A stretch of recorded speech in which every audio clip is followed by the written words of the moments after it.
विद्यार्थी मित्रो, पहिल्या प्रश्नाचं उत्तर आहे. उपोषणाची बातमी चाळी जाहीर झाल्यावर कानावर येणारी वाक्य लिहा. यामध्ये नाही ती भानगड आहे, हद्द कोणावर लक्षण पेललं नाही तेव्हा खाजगी झाले. त्यानंतर दुसरा प्रश्न पाहूया. आकृती बंद पूर्ण करा. कार्डवर दाखवलेले वजन 181 पाऊंड. या ठिकाणी दुसऱ्या प्रश्नाचं उत्तर आपण हायलाइट केलेलं आहे. दुसरा प्रश्न झाला. त्यानंतर लेखकाची आस्था वाढवू लागलेले शब्द, प्रोटीनयुक्त पदार्थ, चरबीयुक्त द्रव्य. या ठिकाणी प्रोटीनयुक्त पदार्थ, चरबीयुक्त द्रव्य यांची आस्था वाढवू लागली. त्यानंतर स्वमत विचारले, वजन कमी करण्यासाठी लेखकाने केलेले प्रयत्न तुमच्या शब्दात लिहा. विद्यार्थी मित्र, या परिच्छेदाला अनुसरून आपण पाहिलेलं आहे की त्यांची झोप उडाली, झोप कमी झाली की वजन उतरते. त्याचबरोबर आहारशास्त्राबाबत त्यांनी केलेला अभ्यास आणि त्याबाबत वजन कमी करण्यासाठी केलेले प्रयत्न, अनेक लोकांनी दिलेले सल्ले, अशा अनेक गोष्टी या ठिकाणी वजन कमी करण्यासाठी जे प्रयत्न केले गेले हे या ठिकाणी तुम्ही स्वतःच्या भाषेत लिहा. आता आपण पुढच्या प्रश्नाकडे जाऊया. यामध्ये प्रश्न पहिला मध्ये दुसरा उतारा दिलेला असतो. त्यामध्ये पाठ्यपुस्तकावर आधारित दुसरा उतारा आहे, त्याचं वाचन करा. या ठिकाणी आपण फक्त प्रश्न सोडूया. प्रश्न पहिला, आकृती पूर्ण करा. रेखामावशींची कामे, भांडी धुणे, रशी पुसणे. त्यानंतर पुढचा दुसरा प्रश्न आहे, चौकटी पूर्ण करा. दार उघडणारा अभिषेक, फरशी पुसणाऱ्या मावशी, अभिषेकचा आतेभाऊ सुमित, स्वच्छतेची भुक्ती स्नेहल. स्वमत विचारलेलं आहे. या ठिकाणी स्वमत, सर्वांनी आठवड्यातून एकदा तरी सायकलचाच वापर करावा या वाक्याचा तुम्हाला समजलेला अर्थ लिहा. या पाठामध्ये क्लिअर फुटप्रिंट्स म्हणजे स्वच्छ पाऊल पुन्हा त्या रेखामावशीच्या होत्या आणि त्या का होत्या, त्या सायकलचा वापर करत होत्या. त्याचबरोबर त्यांनी वृक्षारोपणाबाबत घेतलेली काळजी आणि पावडे काका यांच्याबाबत वाहन वापरण्याची वृत्ती असेही आपण अभ्यासलेले आहे. त्या ठिकाणी आपण आपल्या स्वतःच्या बुद्धीचा, कल्पनांचा वापर करून या ठिकाणी स्वमत लिहावे. त्यानंतर अपठित उतारा जो आहे, प्रश्न पहिला तो पाहूया. उत्तराच्या आधारे सूचनेनुसार कृती करा. यामध्ये आकृतीबंध पूर्ण करा.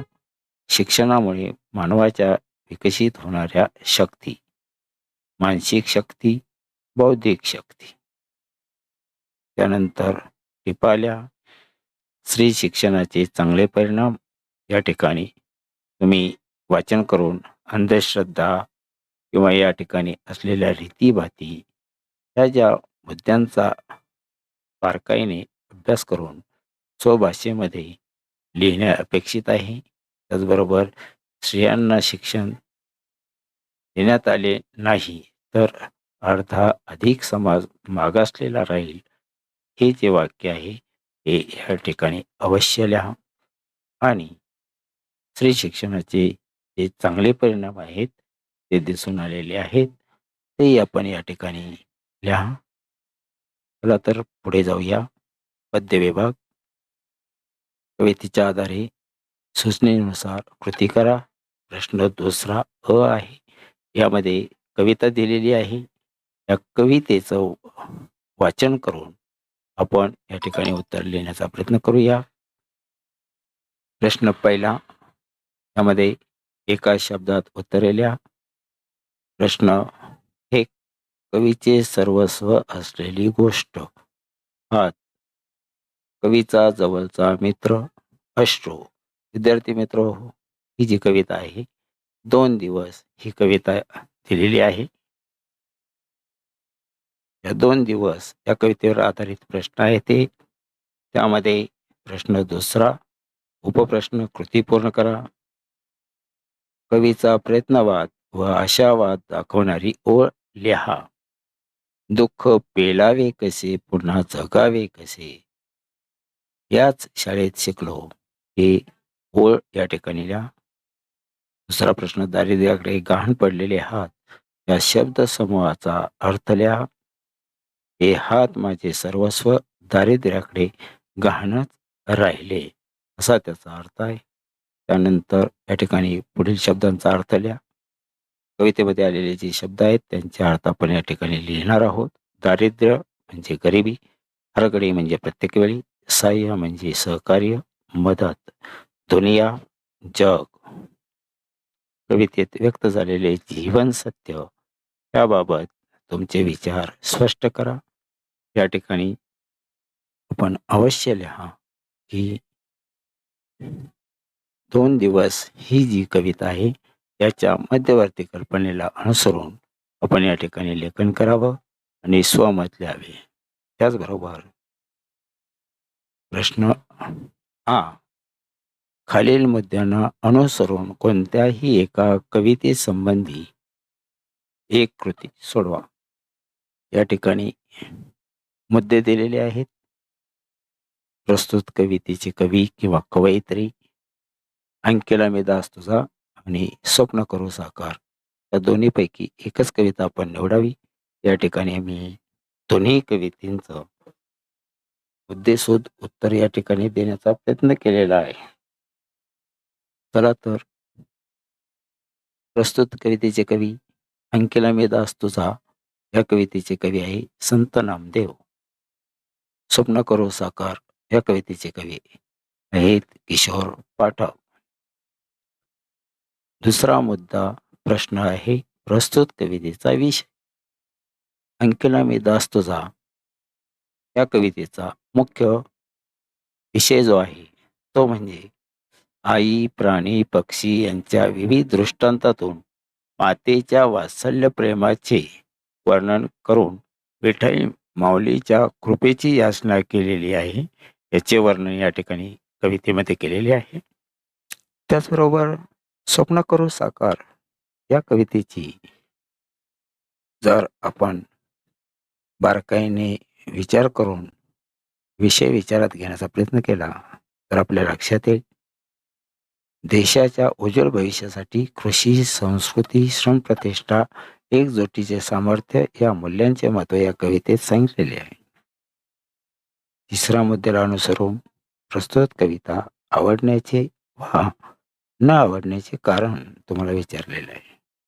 अंकेला मी दास तुझा या कवितेमध्ये आपण लिहा, वारकरी संप्रदाय दैवत असलेल्या श्री विठ्ठलावरील कवीची श्रद्धा आणि भक्तीमुळे हा भक्ती याचे वर्णन या ठिकाणी केलेले असल्यामुळे हा अभंग मला आवडतो. त्याचबरोबर या ठिकाणी स्वप्न करू साकार यामध्ये भारत देशातील नव्या पिढीचे स्वप्न साकार करण्यासाठी श्रम, शेती, एकात्मता यांचे महत्त्व सांगितलेले. त्यानंतर वणवा लागला से वनी, पाडस चिंतित हरणी, म्हणजे जंगलाला आग लागल्यानंतर पाडस जे आहे ह्या पाडसाच्या चिंतेने हरणी जी आहे ती कशी कासावीस होते, हे या ठिकाणी आपण आपल्या भाषेतल्या या देशाच्या मातीवरती आमचा रे अधिकार, नव्या पिढीचे नव्या योगाचे स्वप्न करू साकार यांचा अर्थ लिहा. त्यानंतर माता म्हणजे जननी आई, कनवाळू दयाळू, काज, काम किंवा कार्य. धेनू म्हणजे काय? विभव म्हणजे वैभव, शक्ती, ताकद, विश्व, जग, हस्त, हात, कर. यानंतर स्थूल विभाग. या ठिकाणी डॉक्टर होमी बाबा यावर टिपल्या. पंथीची उदाहरणातून जाता असताना या कवितेत व्यक्त झालेला विचार तुम्ही या ठिकाणी लिहा. त्यानंतर जगणं कॅक्टसचं या पाठाच्या आधारे थोड्याशा पाण्यावर कसे वाढावे याचा नमुना म्हणजे कॅक्टस. ते वाळवंटी प्रदेशात पाण्याची कमतरता असते आणि ते विश्लेषण या ठिकाणी आपण करावं.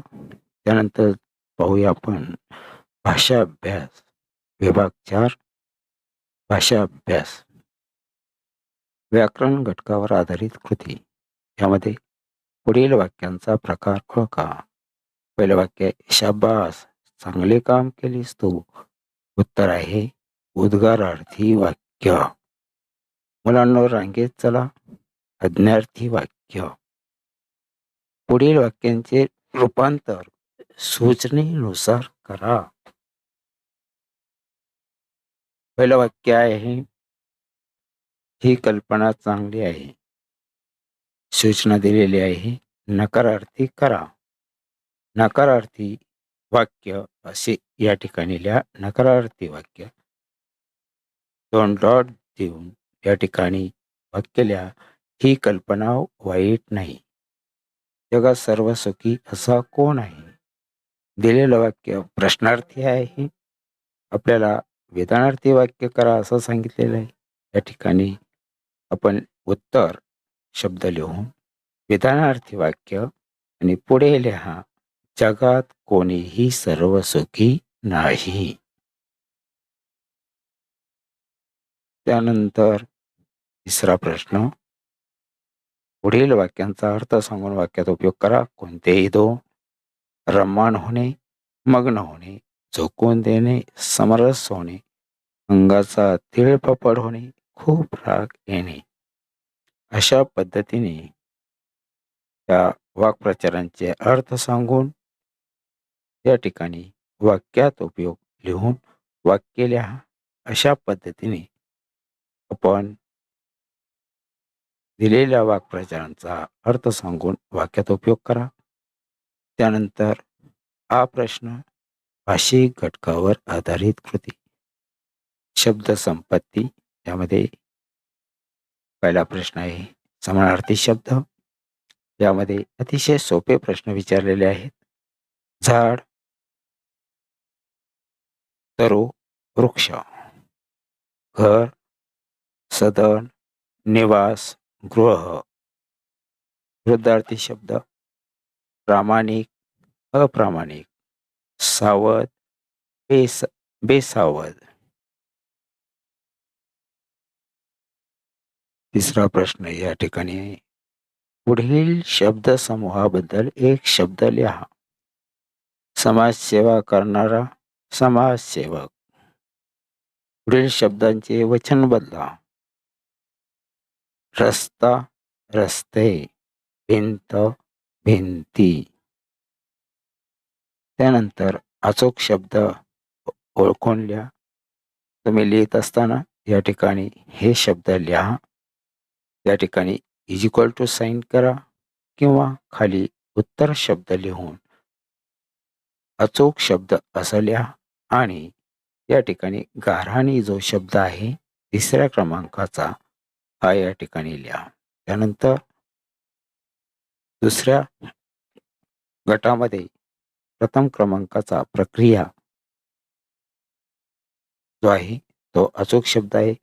उत्तरामध्ये शब्द येथे प्रक्रिया जो शुद्ध आहे तो लिहा. त्यानंतर पुढील विरामचिन्हे लिहा. चिन्ह आपल्याला दिलेली आहेत. त्याचं नाव आपण इकडे दुसऱ्या बाजूला दुसऱ्या कॉलममध्ये लिहिणार आहात. पहिलं चिन्ह आहे प्रश्नचिन्ह. दुसरं आहे अर्धविराम.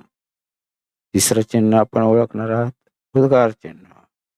चौथं चिन्ह जे आहे हे क्रियाउत्तरण चिन्ह. त्यानंतर उपयोजित लेखन. प्रश्न 5 अ. खालीलपैकी कोणतीही एक कृती सोडवा. झाडे लावा, झाडे जगवा, हिरवाई ट्रस्ट तळेगाव. विद्यार्थी मित्र, हे जे उपयोजित लेखन आहे, पत्रलेखन, हे आपल्या पाठ्यपुस्तकात आहे आणि पाठ्यपुस्तक ज्याने अभ्यासलं त्याला अतिशय व्यवस्थित वृक्षारोपण जे आहे त्या रोपांची मागणी करणारे पत्र अतिशय अचूक पद्धतीने लिहिता येईल. त्यामुळे या ठिकाणी ते आपण आपल्या स्तरावर लिहावे. पत्र लिहित असताना सुरुवात,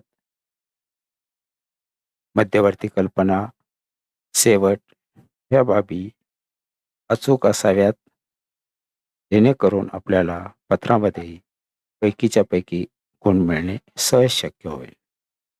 त्यामध्ये मागणी करणारे पत्र किंवा अभिनंदन पत्र यापैकी आपण एक लिहा. सारांश लेखन, गद्य विभाग जो आहे त्या प्रश्न पहिला ई मध्ये दिलेल्या अनसीन पॅरेग्राफ म्हणजे अपठित उत्तराचं 1/3 सारांश या ठिकाणी करू शकता. परंतु पत्र लिहिणे आवश्यक आहे. पत्र लिहा. सारांश लेखन लिहिण्यापेक्षा पत्राला जास्त गुण मिळतात. चला तर पुढे पाहूया. जाहिरात लेखन हा प्रश्न आहे. यामध्ये खालील कृतीपैकी कोणत्याही 2 कृती सोडवा. त्यामध्ये जाहिरात लेखन, त्यानंतर बातमी लेखन आणि कथा लेखन, ह्या 3 पैकी 2 कृती आपण सोडवणार आहात. त्यामुळे आता आपण जाहिरात पाहूया. जाहिरातीचं वाचन करा. पहिला प्रश्न पहा. जंगल भ्रमंतीसाठी नोंदणी शुल्क. या ठिकाणी नोंदणी शुल्क आहे 200 रुपये. या ठिकाणी तुम्ही 200 रुपये लिहा. उद्यानात भ्रमंती करण्यासाठी वयोगट. जाहिरात वाचन करा. या ठिकाणी वयोगट दिलेला आहे. वय 10 ते 15. या ठिकाणी या वय 10 ते 15. उद्यानात फिरण्याचा कालावधी. या ठिकाणी कालावधी दिलेला आहे 25 डिसेंबर ते 27 डिसेंबर. या ठिकाणी लिहा 25 डिसेंबर ते 27 लेखन करा. कथालेखन करा.